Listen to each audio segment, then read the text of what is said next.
शैक्षिक अनुसंधान एवं प्रशिक्षण परिषद गुड़गांव में आपका स्वागत है। न्यू प्रोग्राम के तहत कक्षा 9 में जो हमारा चैप्टर है बहुपद, उसको लेके मैं आया हूँ।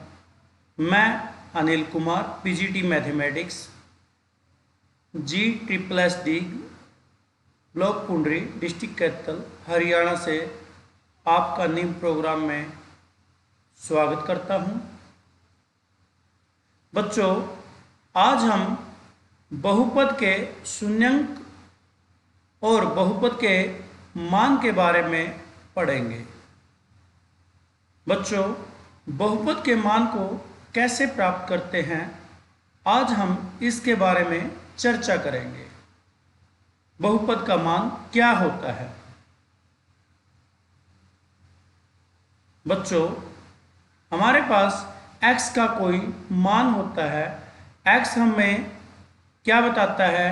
ये हमारे पास एक चर राशि है और चर राशि का कोई ना कोई अगर मान हम लेके चलते हैं, अगर उसे px यानी बहुपद में रख दें तो हमारे पास जो वैल्यू आती है p ऑफ a, उसे हम बहुपद का मान कहते हैं। चलिए अब हम इसको हल करने की कोशिश करते हैं। जैसे कि हमारे पास बहुपद 5x² प्लस 2x माइनस 3 है। हम इस बहुपद का मान x बराबर 1 यानी कि चर की जगह हम एक वैल्यू रखकर हल करेंगे। देखते हैं इसको हल कैसे किया जाता है। चलिए, हमारे पास क्या है? एक चर है x और एक बहुपद दे रखा है 5x² प्लस 2x माइनस 3। अब हम x की जगह पे जहाँ जहाँ x होगा वहाँ पे x बराबर 1 को रखेंगे। ये देखिए, p x था तो x की जगह पे 1 रखेंगे। जहाँ जहाँ x होगा उसकी जगह पे हम 1 रखेंगे तो हमें क्या मिलेगा? p1 बराबर होगा 5 1 की शक्ति 2 प्लस 2 गुना 1 माइनस 3। चलिए अब हम इसको सोल्व करके देखते हैं। 1 की शक्ति 2 1 होगा और 2 की 1 के साथ मल्टीप्लाई 2 होगी माइनस 3। ये हमने हल करके लिखा 5 गुना 1 प्लस 2 माइनस 3। अब 2 प्लस माइनस 3 माइनस 1 आंसर बचेगा और 5 की गुना 1 से करेंगे तो हमारे पास 5 बचेगा। 5 में से 1 घटाएंगे तो हमारे पास ये 4 वैल्यू आ जाएगी। तो यहाँ हम देखते हैं कि चर की वैल्यू 1 लेने पर हमारे पास बहुपद का मान 4 आ जाता है। इसी प्रकार हम एक और एग्जाम्पल लेते हैं कि इसी की जगह बहुपद में हम चर की वैल्यू x का मान जो है 0 रख देते हैं तो क्या आएगा? वही तरीका, जहाँ जहाँ हमारे पास x होगा वहाँ हमने x का मान 0 रख देना है। ये हम 0 रखेंगे तो हमें क्या मिलेगा? देखते हैं कि जहाँ x था वहाँ 0 रखा, जहाँ x था वहाँ 0 रखा, जहाँ x था वहाँ पे हमने 0 रखा। तो ये हमारे पास क्या बहुपद का मान आता है? 5 0 की शक्ति 2 प्लस 2 गुना 0 माइनस 3। तो हम यहाँ पे 5 के साथ 0 की गुना और 2 के साथ 0 की गुना माइनस 3 रखते हैं तो इनका मान हम जानते हैं 0 होगा, क्योंकि किसी के अंक की गुना अगर 0 से कर दी जाए तो वो 0 आ जाता है और 0 में से किसी नंबर को घटाते हैं तो वही नंबर आ जाएगा। यहाँ हम देखते हैं कि x बराबर 0 रखने पर px का मान, बहुपद का मान हमारे पास माइनस 3 आ गया। तो हम आगे एक एग्जाम्पल और लेते हैं। इसी बहुपद में हम x का मान माइनस 2 रखते हैं तो हमारे पास क्या होगा? जहाँ जहाँ x है हमने वहाँ वहाँ 2 रख देना है माइनस का। तो चलिए क्या होगा हमारे पास? हमारे पास p -2 बराबर 5 गुना -2 की शक्ति 2 प्लस 2 गुना -2 माइनस का 3। तो हम इसको हल करेंगे तो माइनस नंबर है, शक्ति सम है तो प्लस में आंसर आएगा, विषम शक्ति है तो माइनस में आएगा। तो 5 चौके 20 और 2 दूनी 4 माइनस का हो जाएगा, प्लस माइनस माइनस और यहाँ पे माइनस का। तो हम इसको हल करेंगे तो माइनस नंबर है, शक्ति सम है तो प्लस में आंसर आएगा, विषम शक्ति है तो माइनस में आएगा। तो 5 चौके 20 और 2 दूनी 4 माइनस का हो जाएगा, प्लस माइनस माइनस और यहाँ पे माइनस का 3।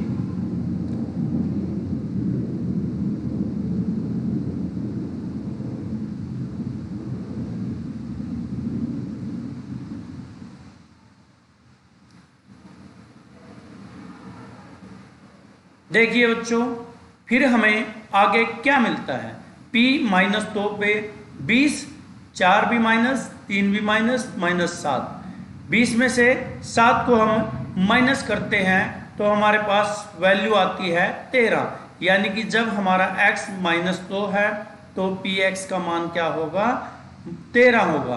तो यहाँ से हमने क्या देखा, यहाँ से हमने बहुपद के मान निकालना सीखा। कैसे मान कि अगर हम 1 रखते हैं तो 4 वैल्यू आती है, 0 रखते हैं तो -3 आती है, अगर हमारे पास -2 रखते हैं तो फिर 13 वैल्यू आ जाती है। तो इसी प्रकार से बहुपद का मान अगर 0 आ जाता है तो हम उसे बहुपद का शून्यांक कहेंगे। देखिए जैसे हमारे पास है px, इसकी जगह पे अगर -1 रख देते हैं हम तो क्या वैल्यू होगी हमारी वैल्यू 0 आएगी बहुपद की। तो x बराबर -1 px का शून्यांक होगा। आगे हम एक एग्जाम्पल और दिखाते हैं आपको। अगर हमारे पास x² - 5x + 4 होता, उसकी जगह x की जगह 1 रख देते तो हमारे पास बहुपद की वैल्यू 0 हो जाती। तो x बराबर 1 भी px का क्या होता है, हमारे पास शून्यांक होता है। ऐसे ही हमारे पास एक एग्जाम्पल ये भी है, x² - 2x - 8। अगर हम x की जगह पर 4 रखते तो इस पूरे बहुपद की वैल्यू या मान हमारे पास 0 आ जाता। तो हम कहते x बराबर 4 इस बहुपद px का एक शून्यांक है। चलिए अब हम आगे कुछ बातें डिस्कस करते हैं। बहुपद px का शून्यांक एक c ऐसी संख्या होती है, यदि x की जगह हम c को रख देते हैं और बहुपद का जो मान है वो हमारा शून्य आ जाता है, तो हम यहाँ कहेंगे कि c बहुपद px का शून्यांक है। ऐसे ही हम यहाँ जांच करेंगे -2 और 2 की, क्या वो x + 2 के शून्यांक हैं या नहीं। तो इसको हल करते हैं तो हमें पता चलता है जब 2 हम रखते हैं इस बहुपद x + 2 में तो वैल्यू 4 आती है, -2 रखते हैं तो 0। हम कहेंगे -2 x + 2 का शून्यांक है और 2 x + 2 का शून्यांक नहीं है। एक x = 0 के लिए आपको करके दिखा देता हूँ। जहाँ जहाँ x होगा वहाँ वहाँ हमें x का मान 0 रखना है। तो हमारे पास 5 गुना 0, 4 गुना 0 की शक्ति 2 + 3, तो हमारे पास क्या होगा 0 0 + 3। तो हमारे पास ये क्या आ गया, हमारे पास इसका मान 4 -4 x² + 5 + 3 का मान हमारे पास 0 पर 3 आ गया। ऐसे ही आपने -1 पे और 2 पे वैल्यू निकालनी है। अब बहुपद के शून्यांकों का जो आपके दिमाग में क्वेश्चन था वो हल हो चुका होगा।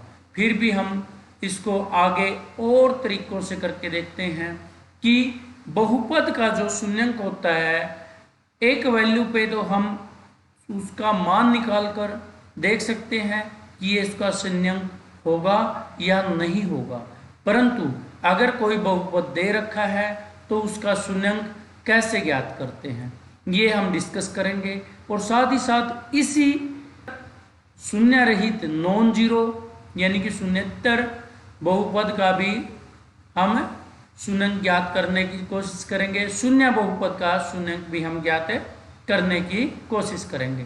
चलिए हम पहले देखते हैं, कोई px x-3 है, यानी कि ये क्या है, हमारे पास एक रैखिक बहुपद है। तो इस बहुपद का हम शून्यंक देखते हैं, क्या निकालते हैं।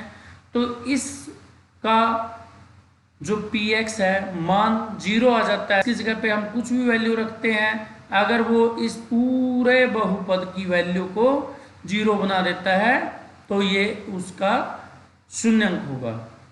चलिए इस x की जगह पे हम क्या रखें कि px 0 आ जाए। अब px 0 आने के लिए हमें x की जगह कुछ ना कुछ रखना पड़ेगा। तो हमने देखा 3 - 3 0 होता है, 3 x की जगह पे 3 रखा तो ये 0 आ गया। तो x की जगह पे जब 3 रखा तो इसका मान 0 आया, तो बहुपद का शून्यंक x बराबर 3 होगा। इस तरह से आपको और बातों के बारे में बताने के लिए मैं और एग्जाम्पल लेता हूँ कि px के शून्यंक कैसे ज्ञात करते हैं। शून्यंक ज्ञात करने के लिए हमें px की वैल्यू 0 लेनी होती है, px की जगह पे 0 रखना होता है। अब x-1 है, इसका शून्यंक निकालने के लिए हमें px को 0 रखना होगा, यानी कि x-1 को हमें 0 रखना होगा। अब 1 को मैं 0 की साइड लेके जाता हूँ, ये माइनस का है तो उधर जाएगा तो प्लस का, तो x बराबर 1, हमारे पास x का वो मान आ गया जो इस बहुपद px को शून्य बना देगा। तो यहाँ क्या कहेंगे हम कि x बराबर 1 बहुपद का शून्यंक है। अब हम एक नॉन जीरो, हमारे पास अचर बहुपद है, x बराबर ये है px बराबर 5। हम एक अचर बहुपद लेते हैं px बराबर 5। अब चेक करेंगे क्या इसका भी कोई ऐसी x की वैल्यू है जो इस 5 अचर बहुपद को शून्य बना दे। हम 5 को कैसे लिख सकते हैं, हम 5 को लिख सकते हैं 5x की शक्ति 0, क्योंकि आपको पता है किसी भी अचर की 0 या चर की 0 एक मान देती है। तो 5 को हम कैसे लिख सकते हैं, 5x की शक्ति 0, क्योंकि हम x की जगह पे कोई ना कोई वैल्यू रख सकते हैं, तभी तो जब हमारे पास कोई ना कोई x होगा। अब x0 1 होता है, अब 1 रखो x की जगह पे, 5 1 की शक्ति 0, किसी की शक्ति 0 होती है वो 1 होता है, 5 गुणा 1 5। 2 रखा, 2 की शक्ति 0 1 होगा 5, 3 की शक्ति 0 1 होगा 5 गुणा के 7 हो जाएगा। तो इन सभी की वैल्यू क्या आ रही है, 5 आ रही है, हमें 0 नहीं मिल रहा। तो हम यहाँ से क्या निष्कर्ष निकाल लेंगे, हम निकाल लेंगे कि x की जगह मैं कुछ भी रख लूँ, हमारे पास px 0 नहीं आ रहा, तो इसका मतलब ये सभी क्या वैल्यू आ रही है, 5 5 आ रही। तो एक शून्येतर अचर बहुपद का कोई भी शून्यंक नहीं होता, अब बात करते हैं कि शून्य बहुपद का एक शून्यंक होता है या एक से ज्यादा होते हैं या एक भी नहीं होता। चलिए बात करते हैं हम इसी क्वेश्चन के बारे में। इसको x = 0 क्या होगा, हम x की जगह पे 1 रखेंगे, यहाँ x प्रेजेंट नहीं है। अगर आप चाहते हो कि ये प्रेजेंट हो तो 0 गुणा x की शक्ति 0 आप लिख सकते हो, तो उसमें वैल्यू रखते रहोगे। 1 रखा तब भी 0, 2 रखा तब भी 0, 3 रखा तब भी 0, 4 रखोगे तब भी 0, क्योंकि यहाँ x की जगह पे वैल्यू रखते रहोगे। और ये मान क्या है, px क्या है, शून्य बहुपद है। शून्य बहुपद वही होता है जिसके बहुत सारे क्या होते हैं, शून्यंक होते हैं। तो यहाँ से डिस्कस हो गया हमारे पास, वह शून्य बहुपद वही होता है जिसके बहुत सारे जो शून्यंक होते हैं और उसकी सभी वैल्यू शून्य होती हैं। तो शून्य बहुपद एक शून्य ही होता है। तो यहाँ पे क्या होगा, 1 रखने पर भी हमें इसका शून्यंक मिल रहा है, 2 रखने पर भी मिल रहा है, 3 रखने पर भी शून्य मिल रहा है। ऐसे ही बहुत सारे अंक यानी कि वास्तविक संख्याएं हम रखते हैं तो क्या होगा, हमें शून्यंक मिलता रहेगा। तो इससे हम यह निष्कर्ष निकालते हैं कि वास्तविक संख्याएं, प्रत्येक वास्तविक संख्याएं शून्य बहुपद का एक शून्यंक होती हैं। तो यहाँ कुछ बातें हैं जो हमें पता होनी चाहिए। बहुपद के शून्यंक का मतलब है x के किस मान पर बहुपद का मान 0 होता है। शून्यंक क्या होता है, एक x की वैल्यू होती है जो px में रखने पर px का मान 0 देती है।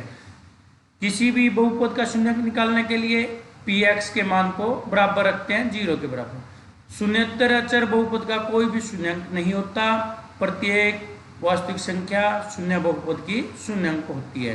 अब एनसीईआरटी का क्वेश्चन एक ले लेते हैं कि हमें अब तक तो कोई ना कोई नंबर हम लेते थे, उसको रख के देखते थे x की जगह पे कि उसकी मान जो px है उसकी जो मान होती है वो 0 आती है या नॉन जीरो आती है।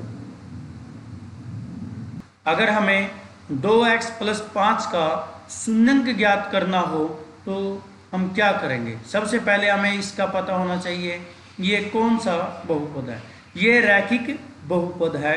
तो इस रैखिक बहुपद के शून्यंक निकालने के लिए आपको px की वैल्यू को क्या रखना होगा, 0 रखना होगा। अब 0 रखेंगे तो इस 2x + 5 को px की जगह यानी कि px का मान है 2x + 5 बराबर 0 रख देंगे। तो हमें x का मान निकालना है। तो हम क्या करेंगे, इस 5 को हम दूसरी साइड लेके जाएंगे तो -5 हो जाएगा और 2 जो x के साथ मल्टीप्लाई है क्योंकि हमें x अकेला रखना है तो वो डिवाइड में चला जाएगा। तो x का मान -5/2 आ जाएगा, इसलिए ये बहुपद का शून्यंक होगा। अब हम px बराबर cx + d यानी कि जो मानक रूप होता है रैखिक बहुपद का उसके शून्यंक निकालने की बात करते हैं, जो कि एक्सरसाइज में हमारे पास एक सम भी है।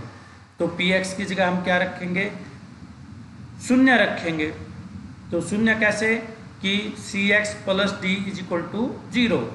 अब इसको 0 रखेंगे, d को उस साइड लेके जाएंगे, c को डिवाइड में लेके जाएंगे, x की वैल्यू क्या होगी -d/c। ये हमारे पास बहुपद का शून्यंक हो जाएगा।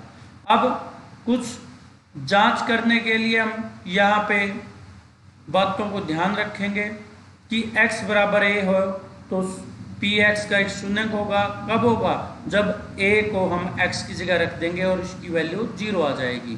रैखिक का जो हम शून्यंक निकालते हैं तो क्या होगा, अद्वितीय शून्यंक होगा रैखिक का, केवल और केवल एक शून्यंक होगा। वो क्या होगा, अभी हमने सोल्व किया था कि b को उस साइड लेके जाएंगे माइनस का b डिवाइड में a। एक नॉन जीरो कांस्टेंट पोलिनोमियल होती है, जो अचर बहुपद होता है उसका कोई शून्यंक नहीं होता है और प्रत्येक वास्तविक संख्या वो शून्य बहुपद का एक शून्यंक होती है। ये हमारे पास कुछ बातें थी। अब हमारे पास कुछ क्वेश्चन हैं जो एक्सरसाइज के हैं, ये आपको खुद करने हैं।